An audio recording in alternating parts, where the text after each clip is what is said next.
Redditors, what's the most cruel thing you've ever done?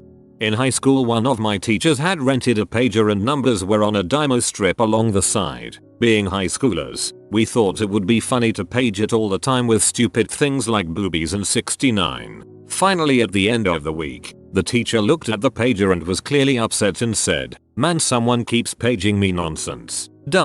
And my wife is pregnant and due anytime, and we only got this so she could page me when she goes into labor so I can go get her." Oops, we stopped after that. That teacher played you guys. He knew you'd feel guilty and stop messing with his pager so that he could free it up to run his pimping business on the side. When I was young, I had an argument with a friend, so I insulted him because his parents were dead. I went home, realized what I had done and cried my little eyes out. He came over as I was crying and comforted me. Still don't have words for that. Done to myself, but my sister scratched my face but it didn't leave a mark. I really wanted her to get in trouble, so I ended up scratching myself really hard as evidence, and my mom still didn't believe me. So now I just have a little scar on my cheek from all those years ago. I got a hold of my high school nemesis's email and phone number, so anytime a survey, subscription, or anything that spams you, I sign that B up. I'm out of high school now, but I don't think I'll ever stop. Freaking hate that kid. Dude, there's a website where you can send Mormons to your other's house. Of course, I would never encourage anyone to do something so cruel, but it is there. I was in 5th grade. We were on a field trip and I wrote on the wall, "Scott's mom is a W." Then Scott is like, "Dude, my mom is dead." Then I changed it to "Scott's mom was a W." As a child, I remember my mother taking my sister and I through MCD's drive-thru and ordering us each a burger and fries. We were fairly poor back then, but mom splurged and let us each have the treat. When we got to the window, my sister and I started whining about it not being Happy Meals and not getting a toy. In the grand scheme of things, it's not necessarily cruel, as a child is thoughtlessly cruel to their parents. But as an adult, I die on the inside when I realize how humiliated my mother must have been to have not been able to afford the Happy Meals. And some nice teenager in the window gave the boxes and toys to her. I apologized to her a few months ago for being such an ungrateful crap. And bless the woman, she doesn't even remember, and here I've been cringing off and on for the last 2 decades over it. Drove my college girlfriend to an on-campus party. In her car, I had the keys. Found out at the party she was cheating on me with a guy that was a friend at the party. Told her to GTFO. As she walked down the street at night, I pounded a beer in the front yard. Realized I still had her car dorm keys. Said, "Hey B, you forgot your keys," and threw them at her. She was maybe 40 or 50 yards away, under a street light. Keys hit her in the back of the head and she dropped like a sack. I instantly felt terrible, and still do 25 years later. Her dropping like a rock under the streetlight without even making a sound is still stuck in my head. Even though she cheated, that was uncalled for. We are good now. All is forgiven. I'm chronically ill. When I was younger, we didn't know what was wrong with me. Weekday mornings were awful because I was in an exorbitant amount of pain and, more often than not, could not go to school. I would relay this to my mom, who would insist nothing was wrong with me and that I needed to get up and go. This was shortly after moving to the other end of the state and starting middle school, so I became extremely depressed. One day, while sobbing, I told my mom she was the reason I didn't want to live anymore. Of course, it wasn't her fault, and that's not what I really meant. I was just a kid in too much pain. Made a yo mama joke to someone whose mum recently passed away. Still cringe years later. Years ago, my then wife, who I was desperately in love with, cheated on me. I caught her blowing a friend of mine. We had a 7-month-old son at the time. I was devastated. For financial reasons I couldn't leave, so we continued to live in the same house, and I was rocking the couch. 2 weeks or so later, she comes to me with a positive pregnancy test. Frick, whose is it? No idea. Still don't know. Almost 9 years later, I decide that maybe I can get past this. We went to marital counseling a couple of times, but after the 3rd visit, the therapist was amazing. She doesn't want to go anymore. She is secretive but insists she wants to make it work. Like an butthole, I trust her. Few weeks later I see some messages on her phone. She's still talking to the crap bag friend of mine. I decide free I yike this and tell her I want a divorce. crap bag friend also tells her to frick off. Now she is devastated and realizes she's facing being a single mother of 2 at 24 years old. She panics and really starts trying to put in work to save our marriage. It's too late. I'm ice cold. Frick this bee. I moved in with a buddy of mine and come by every day to see my son after work, but no conversation with his mother. Months go by and the little guy is born. I accept him as mine. I got custody of both now. Incredible kids, and the ex figures this will get me back. I'm still filled with an intense rage for what she did to me. I start talking to her more friendly and often. She gets comfortable with me and we message each other often. She tells me she still loves me all the time. I tell her we can maybe discuss starting something again. She starts wearing her wedding ring, telling her family and friends we are going to reconcile. Few weeks go by, and this rather trashy female friend I had, FWB at the time, comes over and we are going to do the nasty. I get a text from the ex saying she wants to see me and has a sitter for the kids, so I tell her to come over and leave the door open. The trashy female friend knows what's up and is totally okay with it. Ex arrives about 30 minutes later to walk in on this girl riding me on the couch. I make full eye contact and I can actually see her heart breaking into a million pieces right in my doorway. She leaves and that was that. It was freaking cruel and I regret it. Told my identical twin sister that I see her as nothing more than a person who I happen to look like. She's obsessed with having a sisterly relationship with me and I can't even find myself telling her I love her. Just putting that down in this text box is weird for me. When I was in preschool, I had to go pee and this other kid was in front of me, so I punched him in the nose. He left the bathroom with a bloody nose, and I went pee. Got back into the classroom with the teacher furious at me, and I had to sit in the naughty chair for an hour.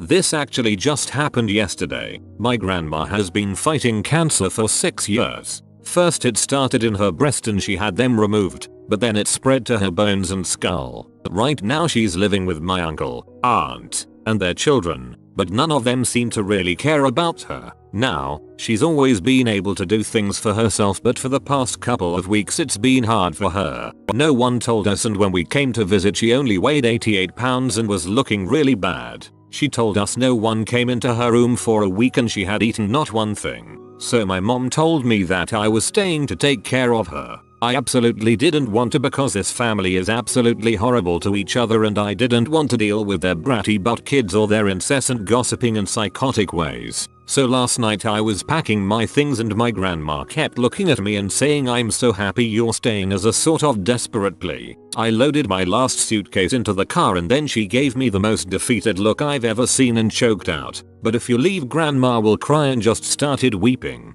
I've never seen her cry. She's such a strong woman and never once complained about the chemo, radiation, surgeries or anything. So now I'm staying.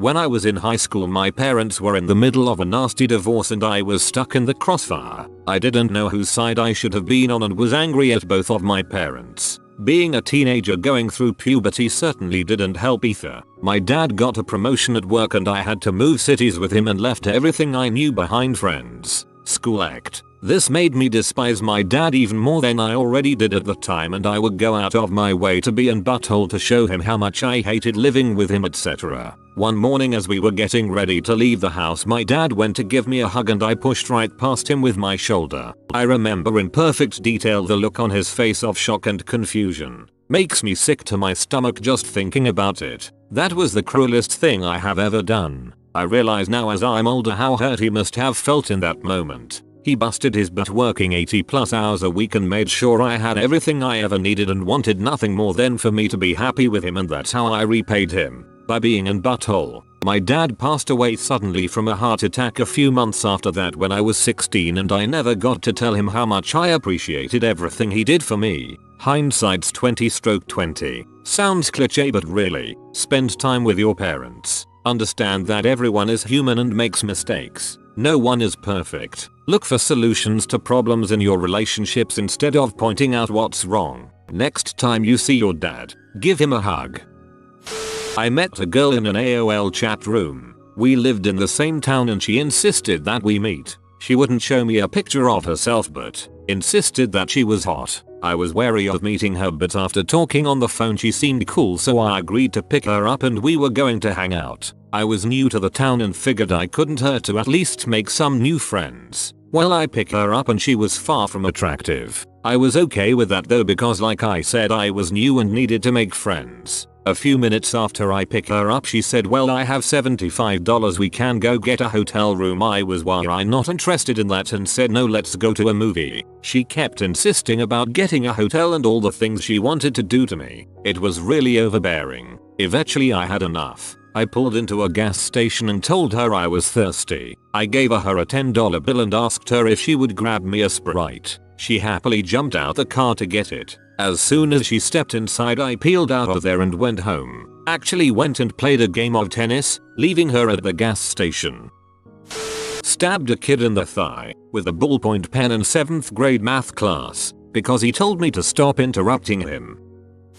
When I was in my teens I started talking with this one girl on MySpace. I don't even remember how we became friends on there, because she lived in a completely different state, but it probably had to do with the fact that we were both going through the emo punk phase. We would talk every day and even got comfortable enough to exchange phone numbers and started talking on the phone. Then we started throwing around the word love. I was a dumb teenager and thought that I did have feelings for her, but really I didn't know her that well and was more infatuated with the idea of being star-crossed lovers or whatever, and it was nice having someone to talk to. We would always say how great it would be if we didn't live so far away from each other. One day she tells me she's coming to Chicago. At first I'm excited and we plan to meet up, but then on the day of I get second thoughts. I had barely known this girl for like a month or so and here she was hundreds of miles from her home to see me. It became much too real for me and I was freaked out. So, I stood her up. She called my phone and left voicemails and text messages, but I never returned them. I ignored her until I knew she was back home. I then said sorry to her in a message on MySpace and started distancing myself from her. I still feel terrible about it.